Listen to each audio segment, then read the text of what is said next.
പച്ച മാങ്ങ ഇഷ്ടമല്ലാത്തവരായിട്ട് ആരെങ്കിലും ഉണ്ടോ? എന്തല്ല, എനിക്ക് 2 മാങ്ങ കിട്ടി. ആ മാങ്ങ ഞാൻ നല്ല കഴുകി വൃത്തിയാക്കി അതിൽ കുറച്ച് ഉപ്പും മുളകും കുറച്ച് വിനാഗിരിയും കുറച്ച് എണ്ണയും ഒക്കെ ഒഴിച്ച് തിന്നുന്ന രീതിയാണ് ഞാനിപ്പോൾ കാണിച്ചേക്കുന്നത്.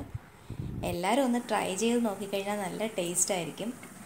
ആദ്യം ഒരു ബൗളിൽ കുറച്ച് ഉപ്പും മുളക് പൊടിയൊക്കെ എടുത്ത് മിക്സ് ചെയ്തിട്ട് ഇങ്ങനെ നേരെ കട്ട് ചെയ്യണം. നേരെ കട്ട് ചെയ്ത് 2 സൈഡിൻ്റെ ഇടയ്ക്കുള്ള ഭാഗം ചെറുതായിട്ട് വെച്ചിട്ട് അതിനുള്ളിലേക്കാണ് നമ്മൾ ഈ മുളക് പൊടിയുടെയും ഉപ്പിൻ്റെയും മിശ്രിതം അതിൻ്റെ ഇടയ്ക്കായിട്ട് നമ്മൾ ചേർക്കുന്നുണ്ട്. ചേർത്തതിന് ശേഷം ആ കട്ട് ചെയ്ത പീസുകൾ അതിലിട്ട് കുറച്ച് എണ്ണയും ഇച്ചിരി വിനാഗിരിയും ഒക്കെ ഒഴിച്ചിട്ട് ഒരു കവറിനുള്ളിലേക്ക് ആക്കുന്നു. എന്നിട്ട് വീണ്ടും അതൊരു കവറിലാക്കിയിട്ട് നല്ലതുപോലെ അടിച്ച് അതിനെ ചമ്മന്തി പരുവത്തിലാക്കുന്നു. എന്നിട്ടൊരു പ്ലേറ്റിലേക്ക് തട്ടിയിട്ടപ്പോൾ എന്ത് രസമാണ് കാണാൻ വേണ്ടിയിട്ട്.